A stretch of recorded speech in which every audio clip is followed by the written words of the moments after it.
সার্বভৌমত্ব রক্ষায় আপোষহীন থাকবে সেনাবাহিনী, রাজনীতি থাকবে রাজনীতিকদের হাতে। এনসিপির সমাবেশে বললেন হাসনাত।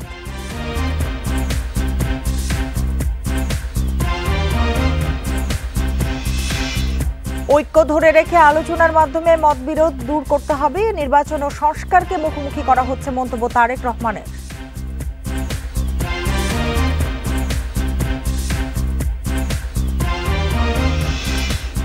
বাংলাদেশি নাগরিকত্ব ত্যাগ করলে ভোটার তালিকা থেকে তাৎক্ষণিক বাতিল হবে জাতীয় পরিচয়পত্র, জানালো নির্বাচন কমিশন।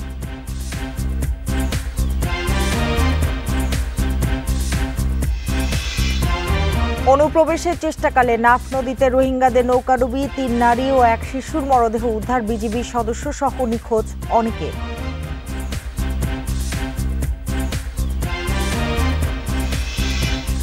সাংবাদিকতা শুরুতে বিসিএস নবম গ্রেডের সমান বেতন, সাংবাদিকদের সুরক্ষা সহ ২০ সুপারিশ, সংস্কার কমিশনের প্রতিবেদন।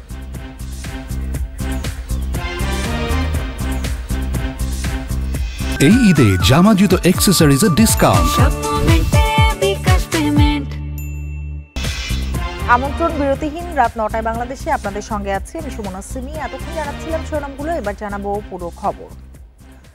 সেনাবাহিনীকে সার্বভৌমত্ব রক্ষায় আপোষহীন থেকে রাজনীতিবিদদের হাতে ছেড়ে দেওয়ার আহ্বান জানিয়েছেন জাতীয় নাগরিক পার্টির মুখ্য সংগঠক হাসনাত আব্দুল্লাহ। শাহবাগে এক বিক্ষোভ সমাবেশে তিনি এই আহ্বান জানান। এ সময় তিনি বলেন, সেনাবাহিনীর প্রতি তাদের আস্থা ও শ্রদ্ধা রয়েছে। আওয়ামী লীগ নিষিদ্ধের দাবিতে জাতীয় জাদুঘরের সামনে এই বিক্ষোভ সমাবেশ করে জাতীয় নাগরিক পার্টি। সমাবেশে এনসিপির মুখ্য সংগঠক হাসনাত আব্দুল্লাহ বলেন, সেনাবাহিনীর বিপক্ষে জনগণকে দাঁড় করিয়ে দেওয়ার ষড়যন্ত্র হচ্ছে। আপনাদের যে সার্বভৌমত্বের প্রশ্ন রয়েছে সেটাতে আপনারা আপোষহীন থাকুন, আর রাজনীতির বিষয়টা আপনারা রাজনীতিবিদদেরকে আপনারা দেখতে দিন। আমরা বলতে চাই, আমাদের অবস্থান সেনাবাহিনীর বিরুদ্ধে নয়, বরং সেনাবাহিনীকে দিয়ে আমাদের দেশে তাদেরকে অপব্যবহার করে কোন ষড়যন্ত্র যদি করতে চায়, আমাদের অবস্থান সেটির বিরুদ্ধে। বাংলাদেশ সেনাবাহিনী ইনস্টিটিউশনের উপরে আমাদের সম্মান, শ্রদ্ধা এবং আস্থা রয়েছে। সেনাবাহিনীর প্রতি আস্থা আছে জানিয়ে হাসনাত আব্দুল্লাহ বলেন, এই আস্থার প্রতিদান তারা পাবেন বলে আশা রাখেন। এদিকে দ্রুত সময়ে বিচার প্রক্রিয়ার মধ্য দিয়ে আওয়ামী লীগকে নিষিদ্ধ করার দাবি জানান এনসিপির সদস্য সচিব আক্তার হোসেন। বাংলাদেশে সামনের দিনে আওয়ামী লীগের নাম, মার্কা, আদর্শে কোনো রাজনীতি চলবে না, সেই নিশ্চয়তা আমাদেরকে দিতে হবে। পরে একটি বিক্ষোভ মিছিল বের করা হয়। মিছিলটি শাহবাগ থেকে শুরু করে জাতীয় শহীদ মিনারে গিয়ে শেষ হয়। Arafatur Rahman, independent news, Dhaka. জাতীয় ঐক্য বজায় রেখে আলোচনার মাধ্যমে মতবিরোধ দূর করার আহ্বান জানিয়েছেন বিএনপির ভারপ্রাপ্ত চেয়ারম্যান তারেক রহমান। শনিবার সন্ধ্যায় এক ইফতার মাহফিলে ভার্চুয়ালি যোগ দিয়ে তিনি এ আহ্বান জানান। স্বৈরাচারের দোষরদের বিষয়েও সতর্ক থাকতে বলেন তারেক রহমান। রাজধানীর মালিবাগের একটি রেস্টুরেন্টে ইফতার মাহফিলের আয়োজন করে ১২ দলীয় জোট। এতে যোগ দেন বিএনপি, জামায়াত সহ বিভিন্ন রাজনৈতিক দলের নেতারা। লন্ডন থেকে ভার্চুয়ালি যোগ দেন বিএনপির ভারপ্রাপ্ত চেয়ারম্যান তারেক রহমান। ইফতারের আগে সংক্ষিপ্ত বক্তব্যে তিনি বলেন, পরিকল্পিতভাবে নির্বাচন ও সংস্কারকে মুখোমুখি দাঁড় করানো হচ্ছে। গণতন্ত্র বলতে একজন সাধারণ মানুষের কাছে এক কথায় নির্বাচন, নিরপেক্ষ নির্ভয় ভোট দেওয়ার যে সিস্টেম, সেটিকেই গণতন্ত্র বলি আমরা। সারা পৃথিবীতে সেটি গণতন্ত্র হিসাবে প্রচলিত বা স্বীকৃত। কিন্তু এই ব্যবস্থাকে সংস্কার এবং নির্বাচন, এটিকে মুখোমুখি করে দেওয়া হচ্ছে। যে ঐক্যের মাধ্যমে স্বৈরাচারের পতন ঘটানো হয়েছে, সেই ঐক্য ধরে রাখার আহ্বান জানান তিনি। যেই ঐক্যকে নিয়ে আমরা স্বৈরাচারকে বিদায় করেছিলাম, সেই ঐক্যকে আমরা ধরে রাখি। মতভিন্নতা থাকবে, আমরা বসবো, আলোচনা করব। তারেক রহমান বলেন, এমন কোনো কাজ করা ঠিক হবে না যার ফলে স্বৈরাচার ও তার দোসররা লাভবান হয়। স্বৈরাচার বা তার প্রেতাত্মারা আবার এদেশের। Jahanara Parvin, independent news, Dhaka. ঐকমত্য কমিশনের সুপারিশে অনির্বাচিত ব্যক্তিদের রাষ্ট্রীয় দায়িত্ব দেওয়ার প্রচেষ্টা দেখছেন বিএনপি মহাসচিব মির্জা ফখরুল ইসলাম আলমগীর। একে অনাকাঙ্ক্ষিত বলেও মনে করেন তিনি।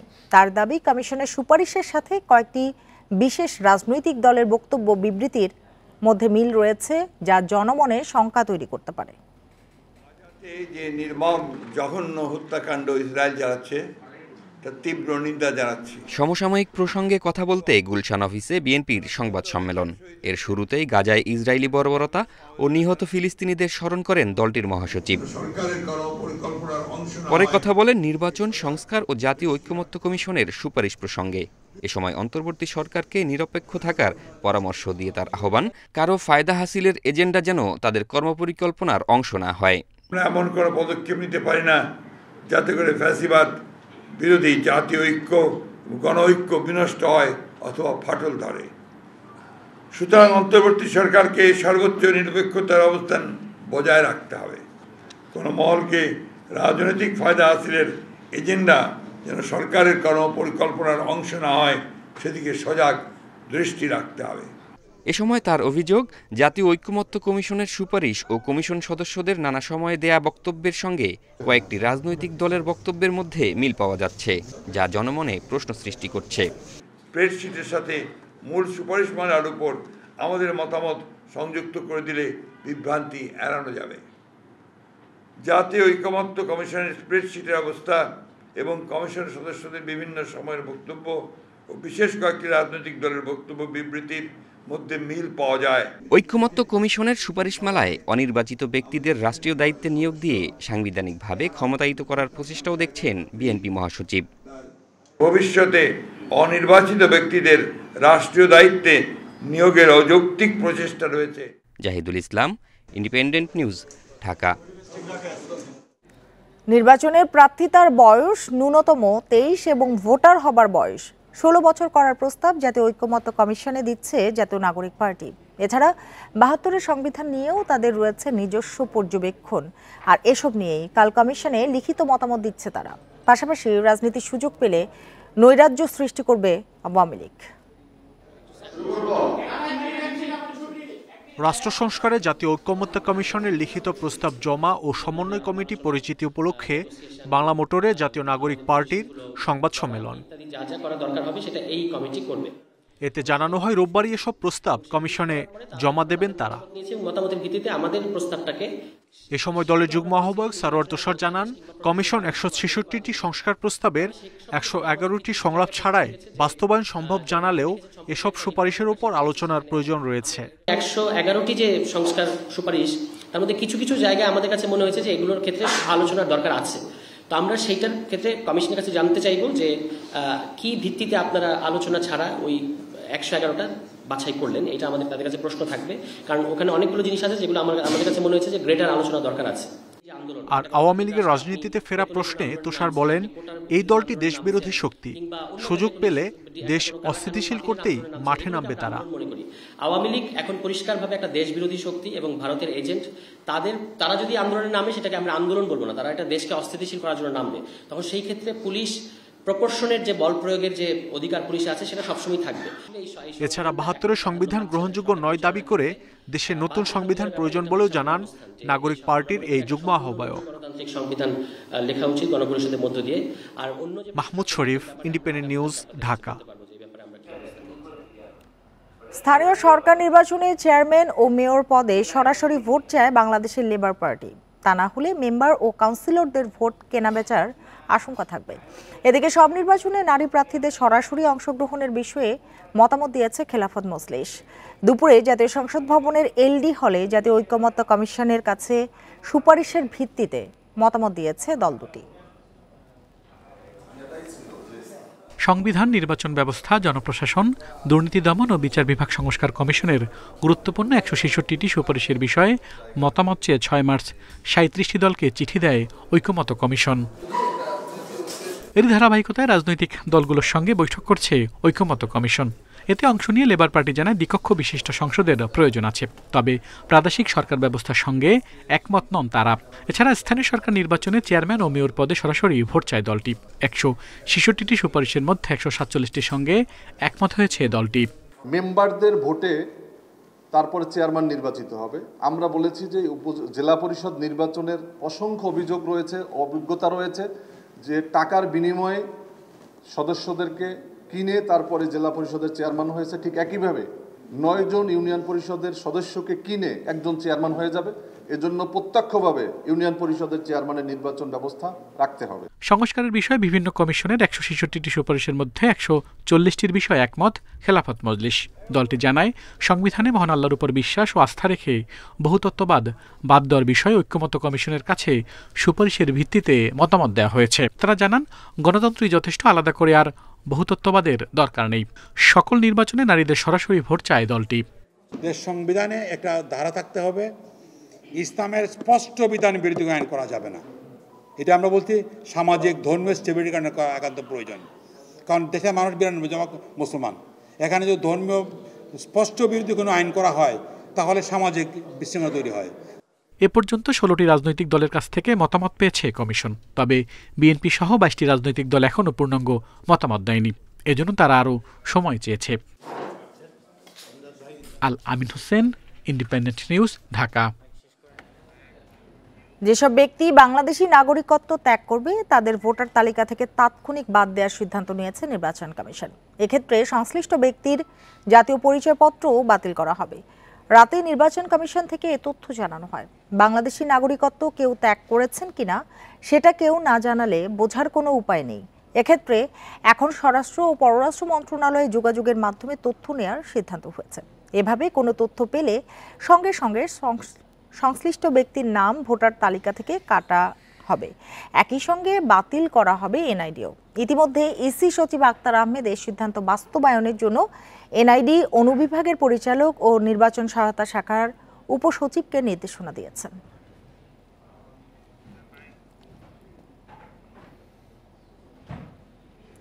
অনুপ্রবেশের চেষ্টাকালে টেকনাফের নাফ নদীতে রোহিঙ্গা বহনকারী নৌকাডুবির ঘটনায় দমদমিয়া উপকূল থেকে 3 নারী ও 1 শিশুর মরদেহ উদ্ধার করা হয়েছে। উদ্ধার করতে গিয়ে বিজিবির 1 সদস্য সহ নিখোঁজ রয়েছেন আরও বেশ কয়েকজন রোহিঙ্গা। শুক্রবার রাতে টেকনাফের শাহপুরীর দ্বীপের পশ্চিমপাড়া এলাকায় নৌকাডুবির ঘটনা ঘটে। বিজিবি জানায়, মিয়ানমার থেকে পালিয়ে আসা রোহিঙ্গা বোঝাই একটি নৌকা সাগরে ভাসতে দেখে ওই নৌকায় ওঠেন বিজিবির নিখোঁজ সদস্য। এই সময় উত্তাল সাগরের ঢেউয়ে নৌকাটি ডুবে যায়। তাদের চিৎকারে নারী শিশুসহ 25 জন রোহিঙ্গাকে উদ্ধার করে স্থানীয় জেলে ও বিজিবি। এ ঘটনায় নিখোঁজ বিজিবি সদস্য সহ রোহিঙ্গাদের সন্ধানে তল্লাশি চালানো হচ্ছে।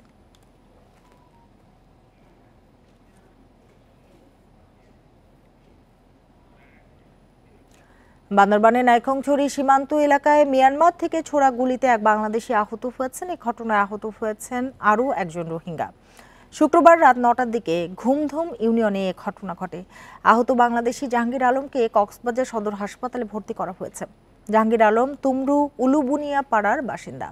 অপরজন মোহাম্মদ হোসাইন ভাজাবনিয়া এলাকার বাসিন্দা। মোহাম্মদ হোসাইন রোহিঙ্গা বলে জানিয়েছে পুলিশ। স্থানীয়রা জানান, জাহাঙ্গীর ও হোসাইন পণ্য চোরাচালানের সাথে জড়িত। কাঁটাতার অতিক্রম করে পণ্য নেয়ার সময় সীমান্তের ওপার থেকে আরাকান আর্মির সদস্যরা গুলি করে। এতে বাম পায়ে গুলিবিদ্ধ হয় জাহাঙ্গীর, আহত হন হোসাইন।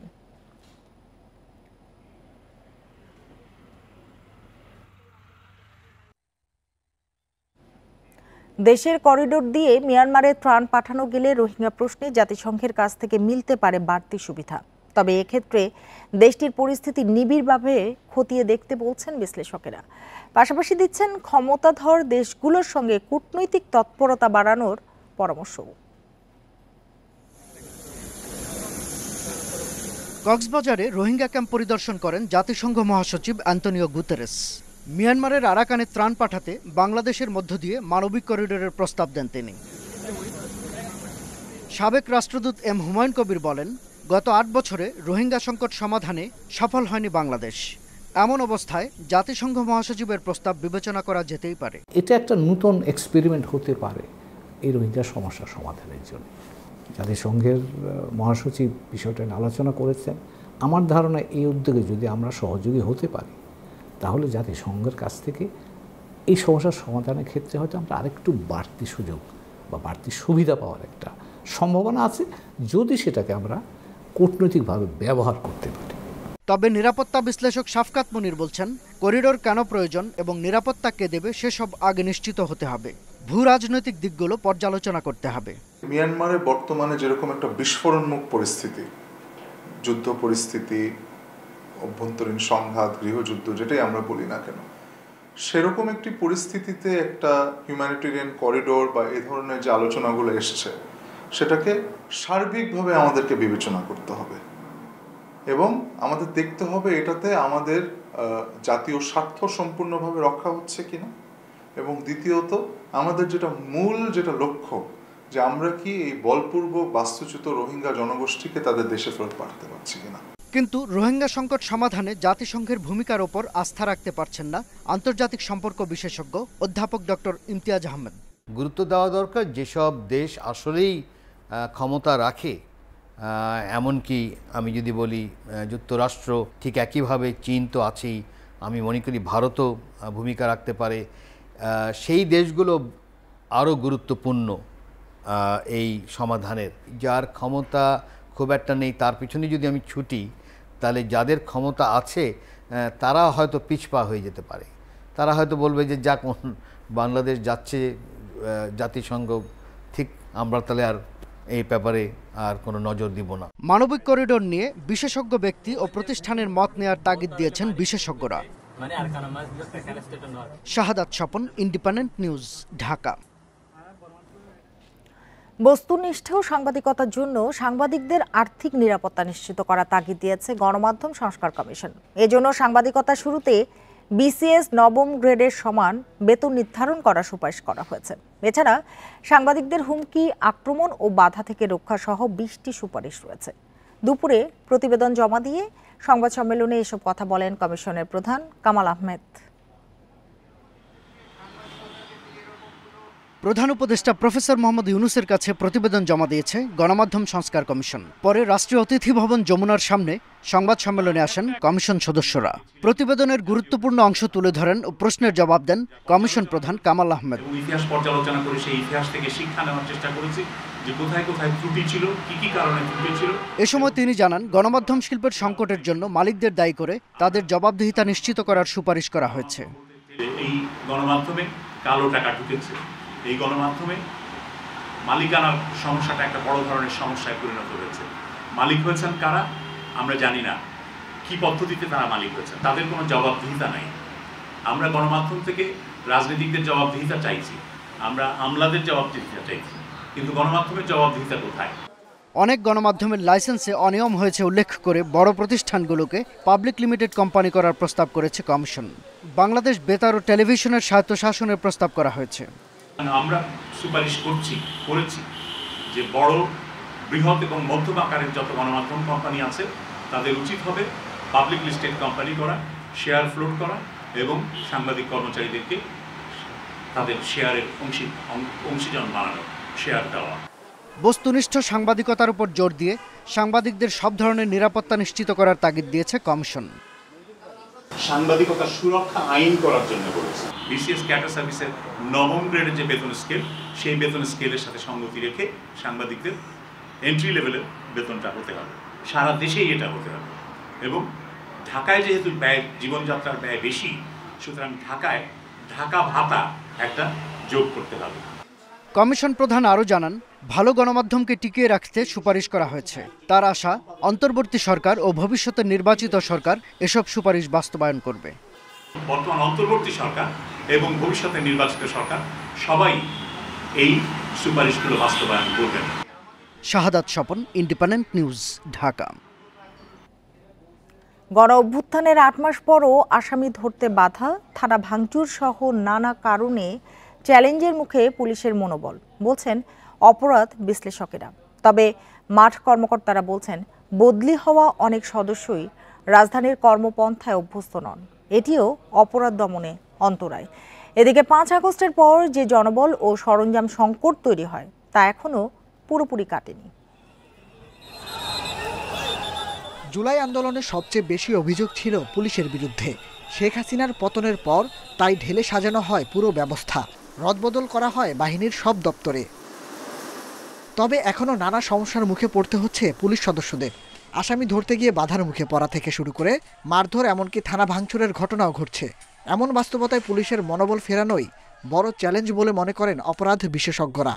পুলিশের এই ঢাকার অপরাধ পরিস্থিতি বিবেচনায় অপরাধীদের বৈশিষ্ট্য, অপরাধের ধরনের প্রেক্ষাপট বিবেচনা করে এখানে সোর্সগুলোকে অ্যাক্টিভ করা প্রয়োজন। বাহিনীর মাঠ পর্যায়ের কর্মকর্তারা বলছেন, ঢাকায় বদলে হওয়া বেশিরভাগ পুলিশ দীর্ঘদিন জেলা পর্যায়ে দায়িত্ব পালন করেছেন। রাজধানীতে কাজের ধরনের সঙ্গে অভ্যস্ত নন অনেকেই। এটি মাথায় রেখেই কর্মপরিকল্পনা সাজানো হচ্ছে। যারা সমাজের সচেতন ভালো মানুষ তারা আক্রমণ করছে না, এখানে যারা অপরাধী, যারা সুবিধাভোগী তারাই কিন্তু চেষ্টা করছে পুলিশের মনোবল ভাঙার জন্য, কিন্তু পুলিশের মনোবল একটুও ভাঙেনি। কেউ যদি মব সৃষ্টি করে কোনো অন্তরায় সৃষ্টি করতে চায়, তো আমরা আইনের মধ্যে থেকেই আমরা সেসব গোষ্ঠীর বিরুদ্ধে আমরা যথাযথ আইনানুগ ব্যবস্থা গ্রহণ করতে বদ্ধপরিকর। পুলিশ সদর দপ্তর বলছে, পুলিশের কাজে বাধা, মব সৃষ্টি করে হামলার ঘটনা নিয়ন্ত্রণে কঠোর অবস্থানে থাকবে সদস্যরা। পুলিশ যখন দায়িত্ব পালন করে তখন কিন্তু অনেক চ্যালেঞ্জ নিয়ে কিন্তু তাকে দায়িত্ব পালন করতে হয়। পুলিশের উপর যদি পাল্টা আঘাত আসে, রাইট অফ সেলফ ডিফেন্সেরও তো একটি কথা রয়েছে। এর বাইরে পুলিশের উপর যদি পাল্টা আঘাত আসে, আইনগতভাবে যেটি করা দরকার সেটি আমরা গ্রহণ করব। এদিকে ছাত্র জনতার অভ্যুত্থানের পর যে জনবল আর লজিস্টিক সংকট তৈরি হয়েছিল তা এখনো পুরোপুরি কাটেনি, যদিও সংকট সমাধানে এরই মধ্যে উদ্যোগ নিয়েছে সরকার। Nahid Kamal, independent news, Dhaka. দেশে গণতন্ত্র রক্ষায় কৃষিবিদরা এক হয়ে কাজ করবেন বলে জানিয়েছেন বিএনপির কেন্দ্রীয় গবেষণা বিষয়ক সম্পাদক শামীমুর রহমান।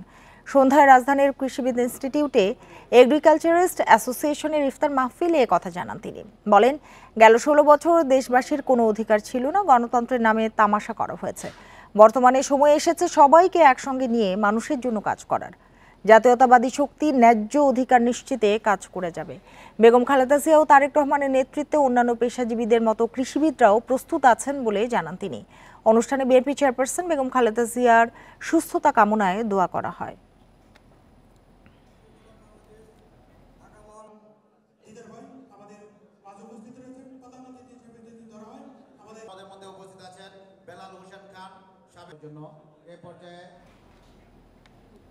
উচ্চাভিলাষী বাজেট দিয়ে আমাদের ঋণের পরিমাণ বেড়ে গেছে বলে মন্তব্য করেছেন এনবিআর চেয়ারম্যান।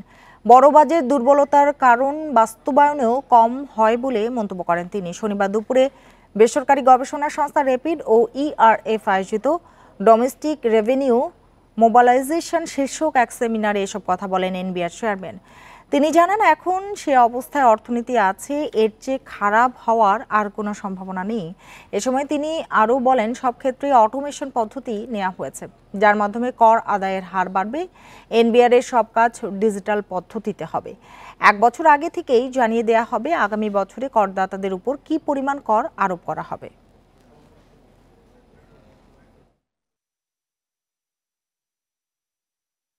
উচ্চাভিলাষী বাজেট ছিল, যে কারণে আমাদের ঋণের বোঝা বেড়ে গেছে। আমাদের ঋণের সুদ এবং ঋণের কিস্তি এগুলো পেমেন্ট করতে হয় অনেক বেশি, এবং ডেভেলপমেন্ট পার্টনারদের প্রেসক্রিপশন আমাদের সুদ হয় অনেক সময়।